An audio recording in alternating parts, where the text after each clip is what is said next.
என் அன்பு குழந்தையே, நீண்ட நாட்களுக்குப் பிறகு இன்று என்னை வணங்கி ஒரு முக்கியமான காரியத்தை நீ செய்துள்ளாய். அது உனக்கு வெற்றியாக நான் ஆசி வழங்குகிறேன். உன்னுடைய திறமைக்கும் தகுதிக்கும் ஏற்ப உனக்கு கிடைக்க வேண்டியது நிச்சயம் கிடைக்கும். நீ முயற்சித்தாயல்லவா? அதற்கான பலன் நிச்சயம் கிடைக்கும் என் தங்கமே. எனக்கு இந்த வாழ்க்கையே பிடிக்கவில்லை என்று நீ சோர்ந்து போகாதே. உன் வாழ்வில் கெட்ட கர்மாக்கள் இருந்தால் அதை அனுபவிக்க வேண்டும். யாரும் அதிலிருந்து தப்பிக்கவே முடியாது. ஆனால் நிச்சயம் அதை அடுத்து நல்ல வழி உனக்கு பிறக்கும் என் தங்கமே. என்னை நம்பு. உனக்காக நான் இருக்கும்போது நீ கவலையே படாதே. நமக்கு வரும் வேதனைகள், அவமானங்கள், கவலைகள், துக்கங்கள், சோதனைகள், கஷ்டங்கள், நஷ்டங்கள் என சகலத்தையும் பார்த்து கொண்டு இருக்கிறேன். இவை அனைத்தும் நம் கர்மாவின் செயல்களே என்று நீ அமைதியாக இரு. கர்மாவை கடப்பதற்கான காரியங்களே.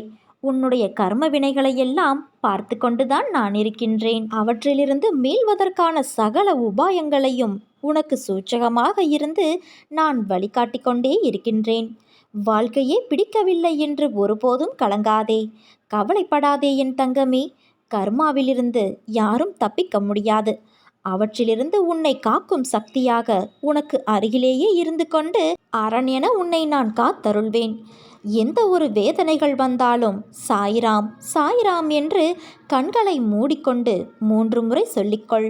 பாபாவிடம் என்னிடம் சரணடை. உன்னையும் உன் குடும்பத்தையும் நான் பார்த்து கொள்கிறேன்.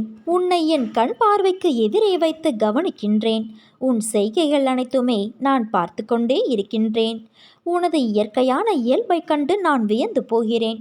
ஆனால் சில சூழ்நிலைகள் இயல்பு நிலையிலிருந்து உன்னை மாற்றி தோற்றமளிக்க செய்கிறது. உன் இயல்பை புரிந்தும் சிலர் உன் சூழ்நிலைகள் உன்னை இந்த அளவுக்கு நிதானமில்லாமல் பேச வைக்கிறது. அதை யாரும் புரிந்து கொள்ள மாட்டார்கள். உன் வெளிப்பேச்சுக்களால் தான் உன்னை எடை போடுவார்கள். உன் மனதை அறிய நினைப்பவர்கள் உன்னை சுற்றி குறைவாகத்தான் இருக்கிறார்கள். சிப்பிக்குள் இருக்கும் முத்தை அப்படியே யாரும் வைத்து பார்ப்பது இல்லை. அது அழகு என்று ரசிப்பார்கள். ஆனால் அதை வெளியே எடுத்து அதற்கான தோற்றத்தை பொலிவுடையதாய் மாற்றினால்தான் அதை உண்மையானது என்று நம்புவார்கள். உண்மையுள்ள பொருளை அப்படியே கொடுத்தாலும் அதை நம்ப மறுக்கும் மனிதர்கள்தான் அதிகம். உன் உண்மையான குணநலன்களை அப்படியே உன் செயலில் பிரதிபலித்து காட்டிப்பார். உன் மனதில் உணரும் விஷயங்கள் நேர்மறையாக சொல்லிப்பார். உன்னை சுற்றி இருப்பவர்களின் எண்ணிக்கை குறையும். ஆனால் உன் மனதில் இருக்கும் உன் சாயப்பாவுக்கு உன் மனதை படிக்க தெரியும். உன் இயல்பு என்ன என்பதை புரிந்து கொள்ள முடியும். உனது உணர்வுகளை என்னால் உணர முடியும். ஏனென்றால் உன் மனதில் உன்னில் உச்சம் தலையிலிருந்து உள்ளங்கால் வரை இருப்பது உன் சாய் தேவா நான். உன்னுடைய இதய துடிப்பானது என் இதயத்தின் துடிப்பு. அதனால் என் அன்பான உலகமும் உயிரும் நீதான்.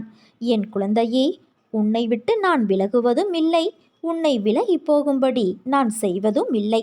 உன் அம்மாவாக அப்பாவாக நான் என்றும் துணை இருப்பேன்.